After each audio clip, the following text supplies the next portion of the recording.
Hello students. So as we were discuss about the isomerism, और कल हमने कुछ प्रैक्टिस भी की थी regarding the some IUPAC nomenclature.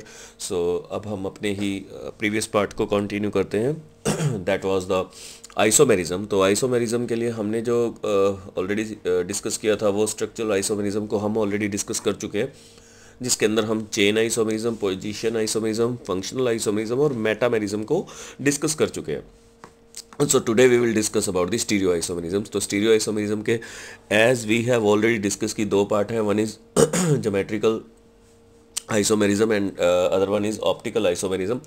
So let us discuss one by one about the geometrical and the optical isomerism. ठीक है, so this is the geometrical isomerism. Geometrical isomerism के अंदर हमने कंसीडर करना है the position of the particles की position को describe करना है। याद रखें, यहाँ पर जो दो एटम के बीच में बॉन्ड होगा वो बॉन्ड नहीं चेंज होगा, बॉन्ड एज इट इज़ ही रहेगा, बट पोजीशन चेंज हो जाएगी, बस उसका सिस्टम चेंज हो जाएगा उस तरीके से। जैसे कि यहाँ पर बात करते हैं, फॉर एग्जांपल ये हम कंसीडर कर लेते हैं कि carbon double bond C with Cl and one H, ठीक है, और एक ये Cl and with H. Now see, this Cl has the bigger size compared to the hydrogen. तो यहाँ साइज के अकॉर्डिंगली हम उसको अरेंज करने वाले हैं।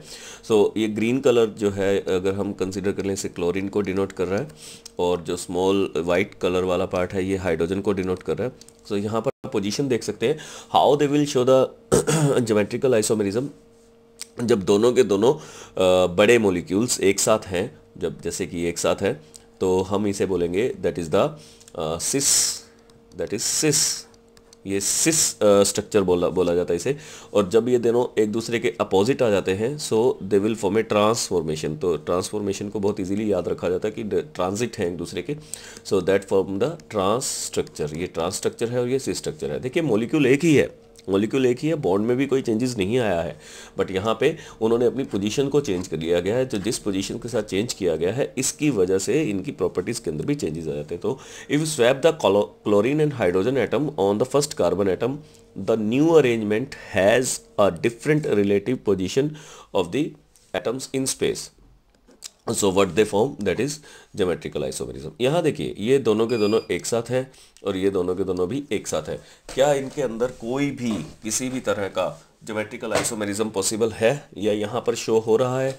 The reason is no. यहाँ कोई ज्योमेट्रिकल आइसोमेरिज्म शो नहीं हो रहा है। So no geometrical isomerism. बस इसी चीज़ को मुझे ये एग्जांपल इसी वजह से दिखाया गया ताकि आप समझें इन चीज़ को। ये यहाँ भी एक साथ है और ये यहाँ भी एक साथ है, तो यहाँ पर अभी इनके बीच में कोई ज्योमेट्रिकल आइसोमेरिज्म शो नहीं हो रहा है। ये दोनों के दोनों सेम है, इक्वल है। नाउ सी, अगर कोई एक ऐसा ज़रूरी नहीं है, चेंज भी हो जाए तब भी हम उसके अंदर ज्योमेट्रिकल आइसोमेरिज्म को कंसिडर करते हैं।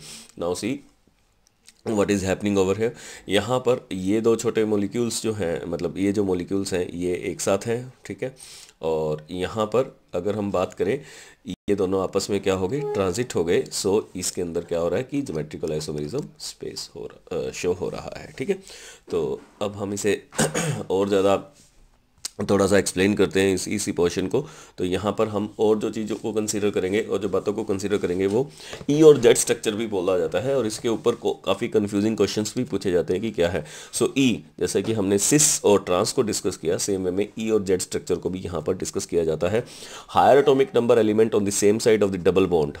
यदि हायर एटॉमिक जो मॉलिक्यूल हैं वो डबल बॉन्ड के सेम साइड पर होते हैं तो उसे हम क्या बोलते हैं, ई स्ट्रक्चर। और यदि higher atomic number element on the opposite side, यदि वो अपोजिट साइड होंगे तो उन्हें क्या बोला जाएगा, that is the Z structure. ये देखिए, ये अपोजिट साइड है, हायर एटॉमिक नंबर, सो इनको क्या बोला जाता है, that is the Z structure. So E और जेड स्ट्रक्चर से भी हम इसे डिनोट करते हैं, सिस एंड ट्रांस। तो सिस के अंदर higher atomic number of the element of the same side of the double bond, the trans atomic number on the opposite side of the double bond, तो that is the trans. तो trans को हमने क्या बोल दिया, that is Z, और सिस को क्या बोल दिया हमने, ई स्ट्रक्चर बोल दिया, ठीक है। तो हमें इसका भी ध्यान रखना है क्योंकि क्वेश्चंस पूछे जाते हैं। Now optical isomerism. Students, optical isomerism एक ऐसा आइसोमेरिज्म है जिसके अंदर यूजली बहुत ज़्यादा कन्फ्यूज़न रहती है। तो यदि हम उसे एक बार अच्छे से समझ लेंगे तो इस चीज़ की कन्फ्यूज़न हमेशा के लिए दूर हो जाएगी। तो इसे अच्छे से समझना है कि ऑप्टिकल आइसोमेरिज्म क्या है। ऑप्टिकल आइसोमेरिज्म को यदि समझना है तो ऑप्टिकल आइसोमेरिज्म के अंदर एक छोटा सा क्वेश्चन ये है कि सबसे बड़ी बात यही है कि हम ऑप्टिकल आइसोमेरिज्म को केवल और केवल एक्सपेरिमेंटली ही फाइंड आउट कर सकते हैं, बट हाँ कुछ एक प्रैक्टिकल या थ्योरेटिकल मेथड्स भी हैं जिनके द्वारा हम इसे समझ सकते हैं। वो क्या है, हम उसे समझते हैं। Molecule with non super impossible mirror image is called chiral, like this.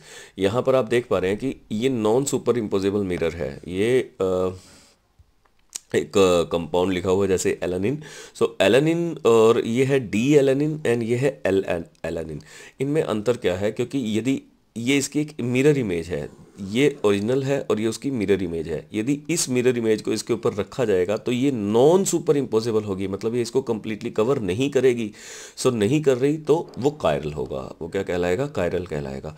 दिट is a chiral compound. Chiral image या कायरल जो हम वर्ड यूज़ करते हैं वो इस वजह से यूज़ करते हैं कि वो ऑप्टिकली क्या हो जाता है, एक्टिव हो जाता है। This compound will be optically active. Optically active होने का मतलब ये है, ये ऑप्टिकल आइसोमेरिज्म शो करता है। रीज़न बिहाइंड इसका, इस पर्टिकुलर इमेज का, ये जो हम दूसरा जो पार्ट यहाँ पर डिस्कस कर रहे हैं, इसकी प्रॉपर्टीज अलग होती हैं और इसकी प्रॉपर्टीज अलग होती हैं। ठीक है, the non super mirror image, non super impossible mirror image and the stereo isomerism are called enantiomers. इन दोनों को हम एक दूसरे के इनएंटियोमर्स बोलेंगे। These are distinguish by D and L. So D and L are the enantiomers of to each other. ये दोनों एक दूसरे के इनएंटियोमर्स कहलाते हैं। So what is D and what is L? D and L किसको रेफर करता है, एक बार उस चीज़ को समझते हैं कि डी एंड एल क्या रेफर करता है। यहाँ पर आपने देखा होगा this is the structure of the glucose. ये ग्लूकोज का स्ट्रक्चर है। काउंट करेंगे तो आपको मिलेगा C6H12O6। ये फॉर्मूला है और ये उसका स्ट्रक्चर है। ठीक है, ग्लूकोज की स्ट्रक्चर के लिए बहुत ज़्यादा मेहनत की गई है, तब जाके इसका स्ट्रक्चर जो है डिफाइन हो सका है। सो ग्लूकोज की स्ट्रक्चर्स में बहुत ज़्यादा चीज़ें हैं जो समझने लायक हैं। तो D refer to the arrangement about a central of the chirality such that OH on the right side of the Fisher projection formula. L refer to the arrangement about the center chirality such as OH to the left side of the Fisher projection formula. बातों को समझते हैं। What is Fischer projection formula? इस arrangement को, जिस part पे इस formula को, यानी कि इस पर्टिकुलर फॉर्मूला की जो स्ट्रक्चर हमने डिफाइन की हुई है, ये स्ट्रक्चर को बोलते हैं फिशर प्रोजेक्शन फॉर्मूला। जस्ट अभी इस पर्टिकुलर अरेंजमेंट को डिस्कस करो, यानी कि C5, यानी कि second last carbon. So this is carbon number 1 और ये कार्बन नंबर 5 है, second last carbon. Second last carbon पे यदि OH की पोजीशन लेफ्ट साइड पर होती है तो उसको हम बोलते हैं L glucose. This is a capital L, याद रखिएगा ये कैपिटल L है यदि वो लेफ्ट साइड पर है, और यदि वो राइट साइड पर है तो उसको हम बोलते हैं D ग्लूकोज। सिंपल। ठीक है, ये कायरलिटी शो करता है। एक्चुअली इसका एक अलग से पोर्शन है जिसके हम आगे बात करेंगे कि D और L में क्या अंतर होता है। We are talking about the second last carbon atom. बस आपको इतना ध्यान रखना है मोस्ट ऑफ द केसेस के अंदर। ठीक है, यहाँ पर जो इसके बारे में भी यहाँ पर शो कर रखा है, जैसे सेकंड कार्बन के अंदर भी ये OH और OH की पोजीशन यहाँ पर चेंज्ड है।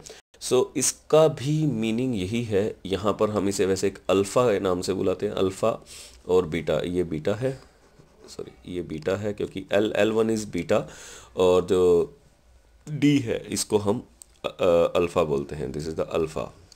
ये अल्फ़ा ग्लूकोज है, अल्फ़ा डी ग्लूकोज बोला जाता है इसे, alpha D glucose, and this is the beta D glucose. आपके +2 क्लास के अंदर इसके ऊपर डिटेल स्टडी है, वहाँ पर हम इसको बहुत अच्छे से समझने वाले हैं। फॉर द टाइमिंग आपको इतना ही समझना है कि यदि लास्ट कार्बन पे, सेकेंड लास्ट कार्बन पे OH की पोजीशन लेफ्ट साइड पर है then it is considered to be as L, और यदि सेकेंड लास्ट कार्बन पे OH की पोजीशन राइट साइड पे है तो हम उसे D काउंट करते हैं। Now what is the reaction mechanism of the organic, जो रिएक्शंस होते हैं उसका मैकेनिज्म क्या है? तो उसके मैकेनिज्म के लिए this is an organic molecule, हम उसे सबस्ट्रेट बोलते हैं। बिफोर रिएक्शंस वो क्या कहलाता है? सबस्ट्रेट कहलाता है, और सबस्ट्रेट से किस में कन्वर्ट हो जाता है? वो प्रोडक्ट के अंदर कन्वर्ट हो जाता है। तो फाइनली वी वांट प्रोडक्ट किससे? सबस्ट्रेट से। हमें सबस्ट्रेट से प्रोडक्ट मिलता है। तो जैसे ही हम किसी ऑर्गेनिक मॉलिक्यूल पे किसी अटैकिंग एजेंट का अटैक करवाते हैं तो अल्टीमेटली एक इंटरमीडिएट मतलब इन बिटवीन इन बिटवीन, हमें एक इन बिटवीन प्रोडक्ट मिलता है। इन बिटवीन प्रोडक्ट से किस में कन्वर्ट हो जाता है, वो प्रोडक्ट के अंदर कन्वर्ट हो जाता है। और उसके साथ कुछ ऐसे प्रोडक्ट भी मिलते हैं जो अनवांटेड होते हैं, जो हमें नहीं चाहिए, उन्हें बाई प्रोडक्ट्स बोलते हैं। We called it byproducts. So a sequential account of each step describing detail of the electron movement, energetic during bond cleavage and the bond formation, and the rate of the transformation of the reactant into the product is referred to the reaction mechanism। तो reaction mechanism के अंदर हम क्या क्या चीज़ें discuss करते हैं, हम उस चीज़ को देखते हैं। हम each स्टेप को डिफाइन करते हैं, पहली चीज़ स्टेप, ठीक है। दूसरा, describe detail of the electron movements की, from where electron move to one atom to the another atom. दूसरा, एंड एनर्जी ट्रांसफॉर्मेशन कितनी हुई है, एनर्जी ट्रांसफॉर्मेशन कहाँ कहाँ हो सकती है, जैसे बॉन्ड क्लीवेज हुआ, कोई बॉन्ड टूटा, ठीक है, बॉन्ड क्लीवेज में, बॉन्ड फॉर्मेशन में, तो इन सब चीज़ों के अंदर जो एनर्जी ट्रांसफॉर्मेशन होता है वो, and the rate of reaction की कितना समय लगा एक सबस्ट्रेट को प्रोडक्ट में बनने के लिए, ठीक है। सो इन 3-4 स्टेप्स को जब हम काउंट कर देते हैं तो ये सब मिलकर क्या बनाते हैं, मैकेनिज्म ऑफ द रिएक्शन। तो रेट रिएक्शन मैकेनिज्म हम इसे ही बोलते हैं।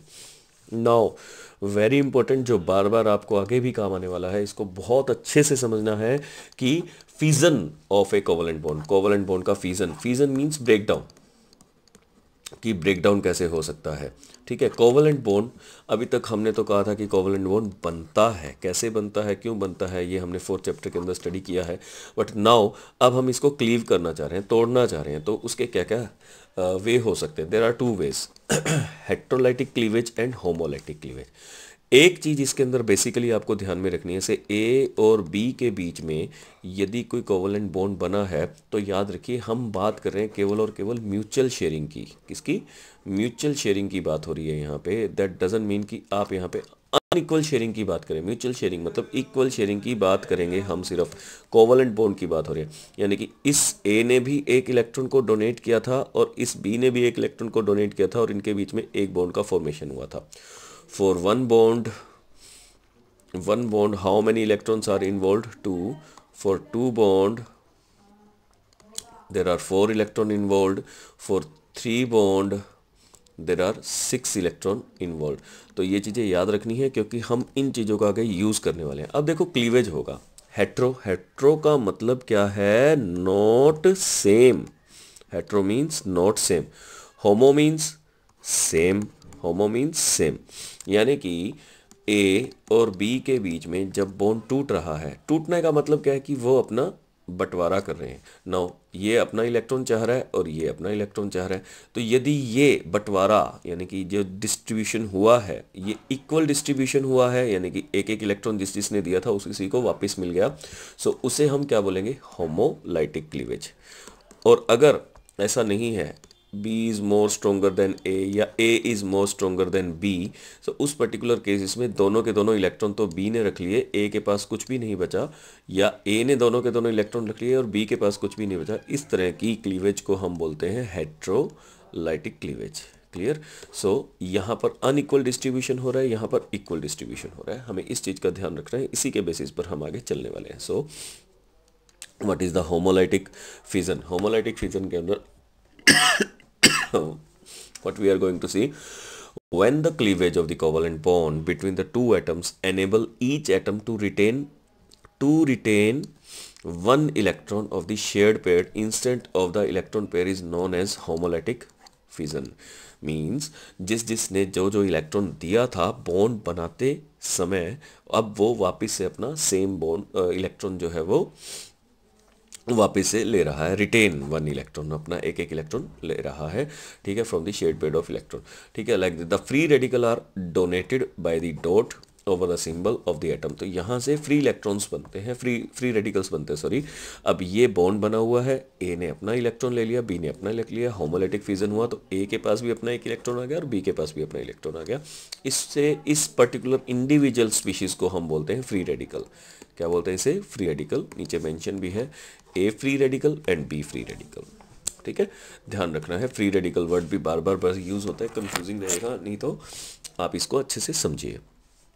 नेक्स्ट है सेम वे में हेटेरोलिटिक क्लीवेज। हेटेरोलिटिक क्लीवेज के अंदर क्या होगा, देखिए यहाँ पर चार्जेस नजर आएंगे। तो हेटेरोलिटिक फिजन के अंदर unsymmetrical where in the bond break and the shared pair of the electron remain with the one of the fragments, यानी कि वहाँ पर अपना अपना इलेक्ट्रॉन रिटेन नहीं हो रहा है, दोनों के दोनों इलेक्ट्रॉन एक ही स्पीशीज के पास जा रहे हैं, एक ही एटम के पास जा रहे हैं। तो this result into two charge particles, ये दो चार्ज पार्टिकल्स का रिजल्ट होता है। जैसे कि ए बी, यहाँ से ए ने दोनों के दोनों इलेक्ट्रॉन्स ले लिए, तो हेटेरोलिटिक फिजन हुआ, तो ए के पास पॉजिटिव चार्ज आ गया एंड बी के पास नेगेटिव चार्ज आ गया। जिसके पास नेगेटिव चार्ज आता है उसको बोलते हैं न्यूक्लियोफाइल्स। इसके नाम को भी अभी कंसिडर करते हैं कि न्यूक्लियोफाइल्स क्या होते हैं, और जिससे इलेक्ट्रॉन दूर चले जाते हैं उसे हम बोलते हैं इलेक्ट्रोफाइल्स।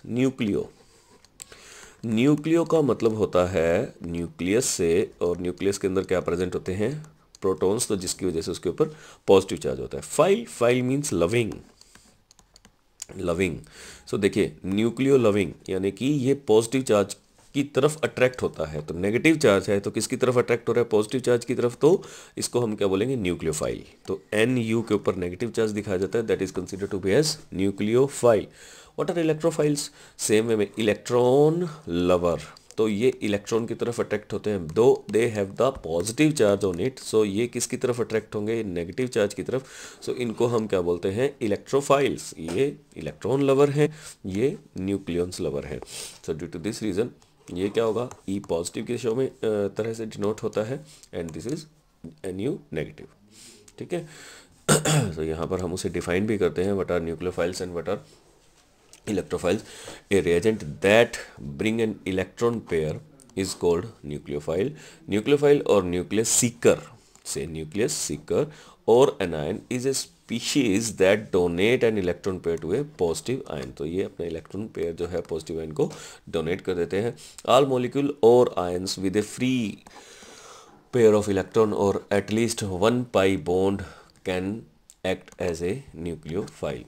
जिसके पास, ऐसा जरूरी नहीं है कि उसके ऊपर चार्ज हो ही हो, तो यदि उसके पास एक पाई बॉन्ड है तब भी वो एज ए न्यूक्लियोफाइल एक्ट कर सकता है, because nucleophile donate electron, they are by the definition of the Lewis base. ठीक है, तो वो लुईस बेस बनाते हैं, लुईस बेस जो होते हैं वो इलेक्ट्रॉन पेयर को डोनेट करते हैं। तो जैसे OH नेगेटिव है, CN नेगेटिव है, Cl नेगेटिव है, ऑल हैव द इलेक्ट्रॉन यहाँ पर नेगेटिव चार्ज वाले हैं। पर वाटर ही है, वाटर का अगर केस देखें तो वाटर के अंदर हमने क्या देखा कि OH के साथ बॉन्डिंग होती है और एक इसके पास दो लोन पेयर होते हैं, तो ये अपना लोन पेयर डोनेट कर देगा, तो एक्ट एज ए न्यूक्लियोफाइल भी हो सकता है। व्हाट इज NH3, सो ये H ये अपना लोन पेयर डोनेट कर देगा। सो एज इट इज यहाँ पर आप देख सकते हैं कि they will act as a nucleophile.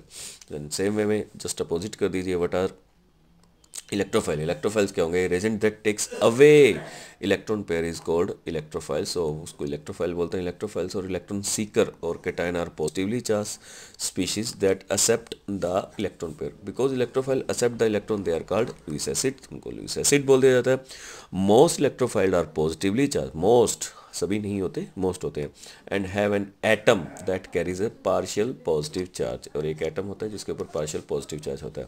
तो H positive, NH4 positive, NO2 positive, SO3H positive, RCO positive, BF3 electron Sikar है, क्योंकि इसके पास आउटर मोस्ट शेल में 8 इलेक्ट्रॉन नहीं होते हैं, तो ये अपना एक इलेक्ट्रॉन पेयर एक्सेप्ट करता है बाहर से। सो दैट्स वाई से AlCl3 है, FeCl3 है, सेम वे में इसी तरीके से चलता रहता है। ठीक है।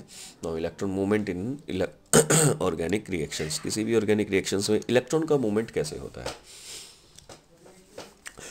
The movement of the electrons in organic reaction can be shown. एक तो शोन यहाँ पर हमें दिखाना है कि कैसे, से ये डबल बॉन्ड है तो एक सिग्मा होगा और एक क्या होगा, पाई होगा। तो पाई बॉन्ड जो है वो बहुत इजीली इलेक्ट्रॉन पेयर को डोनेट कर देता है। ठीक है। तो यहाँ से यदि हमें इलेक्ट्रॉन्स की डोनेशन दिखानी है, so from tail to head हमें वो चीज़ शो करनी है। टेल जहाँ से इलेक्ट्रॉन रिलीज हो रहे हैं और जो हेड जहाँ पर इलेक्ट्रॉन डोनेट हो रहे हैं वहाँ तक जाकर इस तरीके से हमें शो करा। तो यहाँ से इलेक्ट्रॉन इधर डोनेट हो गए, by this way we can show that. तो यहाँ पर आपने क्या देखा, यहाँ पर Y के लेफ्ट साइड पर डबल बॉन्ड था और राइट साइड पर सिंगल बॉन्ड था। जैसे इलेक्ट्रॉन इस तरफ आए तो यहाँ पर सिंगल बॉन्ड रह गया, यहाँ पर क्या हो गया, डबल बॉन्ड हो गया। So from pi bond to the adjacent bond position electron transfer हो गए। सेम वे में ऑन Y वाई पर इलेक्ट्रॉन ट्रांसफर है। जब वाई पर इलेक्ट्रॉन ट्रांसफर हो रहा है तो देखिए क्या हो रहा है, दोनों तरफ क्या है, एक negative negative charge, sorry single single bond है, और एक अब पाई के ऊपर, वाई के ऊपर ही दो इलेक्ट्रॉन आ गए, तो from pi bond to the adjacent atom, ठीक है। एंड द नेक्स्ट इज, अब इससे इलेक्ट्रॉन इसके तरफ ट्रांसफर हो गए, तो सेम वे में यहाँ पर from atom to the adjacent bond position, तो इस वे में हम उसे रिप्रेजेंट करते हैं। Clear. So movement of the single electron is indicated by the single barbed fish hooked, ठीक है। हम इस वे में इसे शो करते हैं लाइक दिस। बहुत इंपॉर्टेंट है, इसको अच्छे से समझिएगा। एच ओ के पास यहाँ पर हम देख सकते हैं कि इनके पास एक नेगेटिव चार्ज होता है, ठीक है। अब ये नेगेटिव चार्ज की वजह से ये इलेक्ट्रॉन डोनर बनता है, तो इलेक्ट्रॉन पेयर डोनर, इसने इसे इलेक्ट्रॉन दिए CH3 को, इसने आगे ट्रांसफ़र किए, तो लाइक दिस, यहाँ से इसका अटैक इस पे हुआ, इसने अपने इलेक्ट्रॉन यहाँ से ले लिए। तो फर्स्ट ऑफ ऑल क्या होगा, ये Br नेगेटिव, Br ब्रोमीन जो है हाईली इलेक्ट्रोनेगेटिव है, ये अपने इलेक्ट्रॉन यहाँ से खींचेगा, इलेक्ट्रॉन खींचेगा, तो इलेक्ट्रॉन खींचने की वजह से इसके ऊपर क्या चार्ज आ जाएगा, नेगेटिव चार्ज आ जाएगा। जब इससे पास इलेक्ट्रॉन दूर चले जाएंगे तो इसके ऊपर क्या चार्ज आ जाएगा, पॉजिटिव चार्ज आ जाएगा। This negative charge will attack on this, so due to this reason ये इसके साथ बॉन्ड का फॉर्मेशन करेगा। Now this is a cleavage, ये फ्री रेडिकल क्लीवेज है। फ्री रेडिकल क्लीवेज के अंदर क्या हो सकता है, देखिए ये म्यूचुअल शेयरिंग है, एक इलेक्ट्रॉन इसने अपना ले लिया, एक इलेक्ट्रॉन इसने अपना ले लिया, that is the homolytic cleavage, free radical, free radical, ठीक है। क्लोरीन का फ्री रेडिकल आ गया और एक मिथाइल का फ्री रेडिकल हमारे पास आ गया। Next we are having electron displacement effect in the covalent bond. ये इलेक्ट्रॉन के डिस्प्लेसमेंट से कोवलेंट बॉन्ड के ऊपर इफेक्ट क्या पड़ते हैं, अब हम उसे डिस्कस करेंगे। सो हमें इस चीज़ के लिए इतना ज़रूर पता होना चाहिए कि इलेक्ट्रॉन के ऊपर हमेशा क्या चार्जेस होते हैं, नेगेटिव चार्जेस होते हैं, तो हमें उस चीज़ का ध्यान रखना है। तो वो क्या है, the electron displacement in an organic molecule takes place either in a ground state under the influence of the atom or a substituents group or in the presence of an appropriating attacking reagent. या तो electron का transfer किस वजह से होगा, ground state में ही हो जाएगा, ठीक है, या फिर जो भी सब्स्टिट्यूएंट्स ग्रुप्स उसके प्रेजेंस में, मतलब अटैकिंग रिएजेंट की प्रेजेंस में उसका इलेक्ट्रॉन का जो डिस्प्लेसमेंट है वो पॉसिबल है। यहाँ दो रोल प्ले करते हैं, one is inductive effect and second one is resonance effect are the example of the electron displacement. क्या है, हम इसे आगे एक एक करके समझेंगे। The electron displacement due to the influence of an atom or a substituents atom present in the molecule cause permanent polarisation to the bond. Polarisation word को समझते हैं कि क्या होता है। Say poles, what are poles, एक positive charge और एक नेगेटिव चार्ज। जब चार्ज की सेपरेशन हो जाती है तो उस प्रोसेस को बोलते हैं पोलराइजेशन, मतलब वहाँ पोल्स जनरेट हो गए हैं। पोल्स मीन्स एक पॉजिटिव और एक नेगेटिव चार्ज वहाँ पर जनरेट हो गए। सिंपल सी बात है, एक जगह से इलेक्ट्रॉन जब दूसरी तरफ ट्रांसफ़र होंगे तो जिस जगह ट्रांसफ़र हो रहे हैं उसके ऊपर नेगेटिव चार्ज और जिस जगह से ट्रांसफ़र हुए हैं उसके ऊपर पॉजिटिव चार्ज आएगा। रीज़न बिहाइंड, इलेक्ट्रॉन के ऊपर नेगेटिव चार्ज होता है तो जहाँ गए वहाँ नेगेटिव चार्ज दे दिया, नेगेटिविटी दे दी, जहाँ से गए वहाँ पर positive charge. Temporary electron displacement effect are seen in the molecule when a reagent approaches to attack it, ठीक है। This type of electron displacement is called electromeric और पोलराइजेबिलिटी इफेक्ट। ये भी हम आगे एक एक करके स्टडी करेंगे। हमारे पास अब 3 पर्टिकुलर डेफिनेशंस हैं जो हमने स्टडी करनी है, that is inductive effect, resonance